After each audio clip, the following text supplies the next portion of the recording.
ಪ್ರಜ್ವಲ್ ರೇವಣ್ಣಗೆ ವಾಪಸ್ ಬರುವಂತೆ ದೇವೇಗೌಡರು ಕಟ್ಟಾಜ್ಞೆಯನ್ನ ಮಾಡಿದ್ದಾರೆ. ತಾಳ್ಮೆ ಪರೀಕ್ಷೆ ಮಾಡಬೇಡ, ಕಾನೂನು ಪ್ರಕ್ರಿಯೆಗೆ ಒಳಗಾಗು. ಟ್ವೀಟ್ನ ಮುಖಾಂತರವಾಗಿ ಪ್ರಜ್ವಲ್ ರೇವಣ್ಣಗೆ ದೇವೇಗೌಡರು ಎಚ್ಚರಿಕೆಯನ್ನ ಕೊಟ್ಟಿದ್ದಾರೆ. ಎಲ್ಲೇ ಇದ್ರೂ ವಾಪಸ್ಸಾಗಿ ವಿಚಾರಣೆಯಲ್ಲಿ ಭಾಗಿಯಾಗು.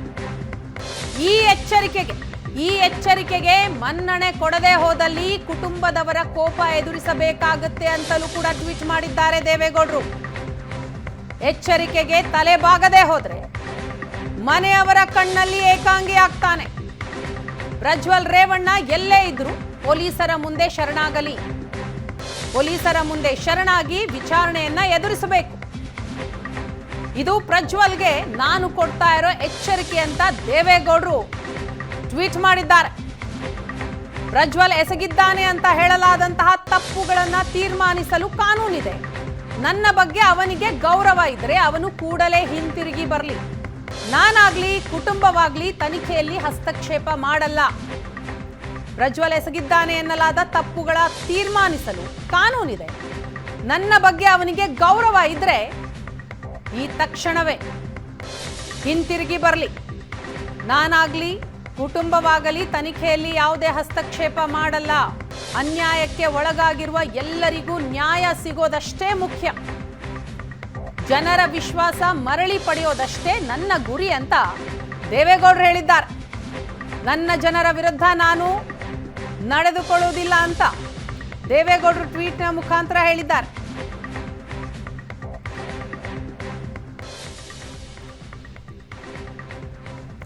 ಇನ್ನು ಇದೇ ವಿಚಾರಕ್ಕೆ ಸಂಬಂಧಪಟ್ಟ ಹಾಗೆ ಮಾಹಿತಿಯನ್ನ ಕೊಡ್ತಾರೆ ನಮ್ಮ ಪ್ರತಿನಿಧಿ ಸುರೇಶ್. ಇದೀಗ ನಮ್ಮ ಜೊತೆ ನೇರ ಸಂಪರ್ಕದಲ್ಲಿದ್ದಾರೆ. ಸುರೇಶ್, ಟ್ವೀಟ್ ಮಾಡೋದಲ್ಲದೆ ಪತ್ರದ ಮುಖಾಂತರವೂ ಕೂಡ ದೇವೇಗೌಡರು ಈಗ ಪ್ರಜ್ವಲ್ ರೇವಣ್ಣಗೆ ಎಚ್ಚರಿಕೆಯನ್ನ ಕೊಡ್ತಾ ಇದ್ದಾರೆ. ಎಲ್ಲೇ ಇದ್ರೂ ತಕ್ಷಣವೇ ವಾಪಸ್ ಆಗಬೇಕು. ಒಂದು ವೇಳೆ ಈ ಎಚ್ಚರಿಕೆಗೆ ಮನ್ನಣೆ ಕೊಡದೆ ಹೋದ್ರೆ ನನ್ನ ಹಾಗೂ ಕುಟುಂಬದ ಕೋಪವನ್ನ ವಿರೋಧವನ್ನ ಎದುರಿಸಬೇಕಾಗತ್ತೆ ಅಂತ.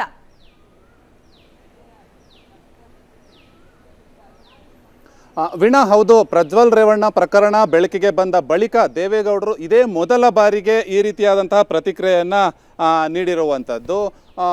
ಸಾಕಷ್ಟು ಟೀಕೆಗಳು ಬರ್ತಾ ಇತ್ತು. ಅಂದರೆ ಪ್ರಜ್ವಲ್ ರೇವಣ್ಣ ಅವರು ಎಲ್ಲಿದ್ದಾರೆ ಅನ್ನುವಂಥದ್ದು ಅವರ ಕುಟುಂಬದವರಿಗೆ ಗೊತ್ತಿರುತ್ತೆ, ಕುಮಾರಸ್ವಾಮಿ ಅವರಿಗೆ ಗೊತ್ತಿರುತ್ತೆ, ಆದರೂ ಕೂಡ ಮುಚ್ಚಿಡ್ತಿದ್ದಾರೆ ಅನ್ನುವಂಥ ನಿಟ್ಟಿನಲ್ಲಿ ಸಾಕಷ್ಟು ಟೀಕೆಗಳನ್ನು ಎದುರಿಸಬೇಕಾಯಿತು. ಅದಲ್ಲದೆ ರಾಜಕೀಯವಾಗಿ ಸಾಕಷ್ಟು ಟೀಕೆಗಳನ್ನು ಎದುರಿಸಬೇಕಾಯಿತು, ಅಪವಾದಗಳನ್ನು ಎದುರಿಸಬೇಕಾಯಿತು. ಇಂಥ ಪ್ರಕರಣದಿಂದಾಗಿ ಒಂದಷ್ಟು ಮುಜುಗರವನ್ನು ಕೂಡ ದೇವೇಗೌಡರು ಕೂಡ ಸೇರಿದ ಹಾಗೆ ಪಕ್ಷದ ಕಾರ್ಯಕರ್ತರು ಎಲ್ಲರೂ ಕೂಡ ಸಾಕಷ್ಟು ಮುಜುಗರವನ್ನು ಎದುರಿಸಬೇಕಾಯಿತು. ದೇವೇಗೌಡರು ಯಾವಾಗ ಮಾತಾಡ್ತಾರೆ ಅನ್ನುವಂಥ ನಿಟ್ಟಿನಲ್ಲಿ ಮಾಧ್ಯಮಗಳು ಪ್ರತಿದಿನ ಅವರ ಮನೆ ಬಳಿ ಕೂಡ ಇರ್ತಾ ಇದ್ವು. ಆದರೆ ಯಾವುದಕ್ಕೂ ಕೂಡ ದೇವೇಗೌಡರು ಪ್ರತಿಕ್ರಿಯೆಯನ್ನು ನೀಡ್ತಾ ಇರಲಿಲ್ಲ. ಈ ಪ್ರಕರಣದಿಂದ ಸಾಕಷ್ಟು ಮುಜುಗರಕ್ಕೆ ಕೂಡ ಈಡಾಗಿದ್ರು. ತಮ್ಮ ರಾಜಕೀಯ ಜೀವನದ ಉದ್ದಕ್ಕೂ ಇಂತಹ ಒಂದು ಪರಿಸ್ಥಿತಿಯನ್ನು ದೇವೇಗೌಡರು ಕೂಡ ಎದುರಿಸಿರಲಿಲ್ಲ. ಇದನ್ನು ಯಾವ ರೀತಿ ಎದುರಿಸಬೇಕು ಅನ್ನುವಂಥ ನಿಟ್ಟಿನಲ್ಲಿ ಅವರು ಕೂಡ ಸಾಕಷ್ಟು ಕುಟುಂಬ ಸದಸ್ಯರ ಜೊತೆಯಲ್ಲಿ ಮಾತಾಡ್ತಿದ್ರು. ಆದರೆ ಮೊದಲಿಗೆ ಇದರಿಂದ ಚೇತರಿಸ್ಕೊಂಡಿದ್ದು ಕುಮಾರಸ್ವಾಮಿ ಅವರು ಅಂತ ಹೇಳ್ಬೋದು. ಅವರು ಸಾಕಷ್ಟು ಬಾರಿ ಈ ಒಂದು ವಿಚಾರದ ಬಗ್ಗೆ ಮಾತಾಡ್ತಾ ಇದ್ರು.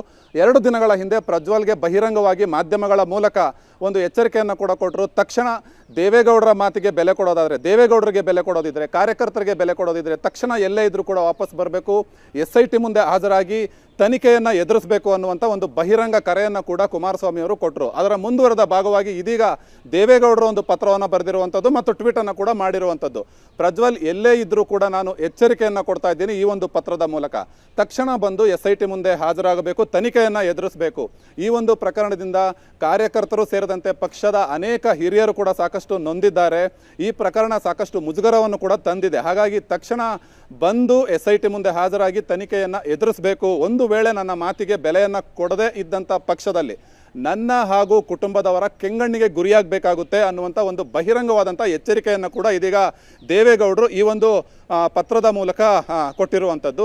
ಇದರ ಜೊತೆಯಲ್ಲಿ ರಾಜಕೀಯವಾಗಿ ಬೇರೆ ಪಕ್ಷಗಳು ಕೂಡ ನಮ್ಮನ್ನು ಯಾವ ರೀತಿ ಟಾರ್ಗೆಟ್ ಮಾಡಿ ಮಾತಾಡ್ತಾ ಇದೆ ಅದರ ಬಗ್ಗೆ ನಾನೇನು ಈ ಒಂದು ಸಂದರ್ಭದಲ್ಲಿ ಮಾತಾಡಲಿಕ್ಕೆ ಹೋಗೋದಿಲ್ಲ. ಈ ಪ್ರಕರಣವನ್ನು ನಾನು ಸಮರ್ಥನೆ ಕೂಡ ಮಾಡ್ಕೊಳ್ಳೋದಕ್ಕೆ ಹೋಗೋದಿಲ್ಲ. ತಪ್ಪು ಯಾರೇ ಮಾಡಿದರೂ ತಪ್ಪು ಅನ್ನುವಂಥದ್ದನ್ನು ಇಲ್ಲಿಯ ತನಕ ಕುಮಾರಸ್ವಾಮಿ ಅವರು ಹೇಳ್ತಾ ಇದ್ದಾರೆ. ನನ್ನದು ಕೂಡ ಅದೇ ನಿಲುವಾಗಿದೆ. ಯಾರೇ ಕೂಡ ತಪ್ಪು ಮಾಡಿದರೂ ಕೂಡ ಅದು ತಪ್ಪು. ಒಂದು ವೇಳೆ ನಿಜವಾಗ್ಲೂ ತಪ್ಪು ಮಾಡಿದ್ದೆ ಅದರಲ್ಲಿ ಸೂಕ್ತ ಶಿಕ್ಷೆಯನ್ನ ಎದುರಿಸಲಿ ಅನ್ನುವಂಥ ಒಂದು ಎಚ್ಚರಿಕೆಯನ್ನು ಕೂಡ ಕೊಟ್ಟಿದ್ದಾರೆ. ಬಹಳ ಪ್ರಮುಖವಾಗಿ ಒಂದು ವೇಳೆ ಬರದೇ ಹೋದರೆ ನನ್ನ ಹಾಗೂ ಕುಟುಂಬದವರ ಕೆಂಗಣ್ಣಿಗೆ ಗುರಿಯಾಗಬೇಕಾಗುತ್ತೆ ಅನ್ನುವಂಥ ಒಂದು ಪದವನ್ನು ದೇವೇಗೌಡರು ಈ ಒಂದು ಪತ್ರದಲ್ಲಿ ಬಳಸಿರುವಂಥದ್ದು. ಹಾಗಾಗಿ ಏನೇ ಇದ್ರೂ ಕೂಡ ಅಂದರೆ ಜನರ ವಿಶ್ವಾಸವನ್ನು ಮರಳಿ ಪಡಿಬೇಕು. ಜನರು ಈ ಒಂದು 60 ವರ್ಷಗಳಲ್ಲಿ ನನ್ನ ಪಕ್ಷವನ್ನು ಸಾಕಿ ಬೆಳೆಸಿದ್ದಾರೆ, ಅವರ ವಿಶ್ವಾಸವನ್ನು ಮರಳಿ ಪಡಿಬೇಕು ಅನ್ನೋದಷ್ಟೇ ನನ್ನ ಗುರಿ ಮತ್ತು ಉದ್ದೇಶ. ಹಾಗಾಗಿ ಎಲ್ಲೇ ಇದ್ರೂ ಕೂಡ ಪ್ರಜ್ವಲ್ ತಕ್ಷಣ ಬಂದು SIT ಮುಂದೆ ಹಾಜರಾಗಲಿ, ತನಿಖೆಯನ್ನು ಎದುರಿಸಲಿ ಅನ್ನುವಂಥ ಒಂದು ಎಚ್ಚರಿಕೆಯ ಪತ್ರವನ್ನು ದೇವೇಗೌಡರು ಇದೀಗ ಬರೆದಿರುವಂಥದ್ದು. ಒಂದು ರೀತಿ ಇದು ರಾಜಕೀಯವಾಗಿ ಬಹಳ ಉತ್ತಮವಾದ ಸಂದೇಶ ಅಂತ ಕೂಡ ಹೇಳ್ಬೋದು. ಯಾಕೆ ಅಂತಂದರೆ ನಮ್ಮ ಕುಟುಂಬದವರೇ ಆಗಿದ್ದರೂ ಕೂಡ ತಪ್ಪು ಮಾಡಿದರೆ ನಾನು ಅದನ್ನು ಸಹಿಸೋದಿಲ್ಲ ಅನ್ನುವಂಥ ಒಂದು ಸಂದೇಶವನ್ನು ಈ ಒಂದು ಪತ್ರದ ಮೂಲಕ ದೇವೇಗೌಡರು ಸಾರಿರುವಂಥದ್ದು. Veena, yes yes, thank you Suresh ತಮ್ಮೆಲ್ಲ ಮಾಹಿತಿಗಾಗಿ.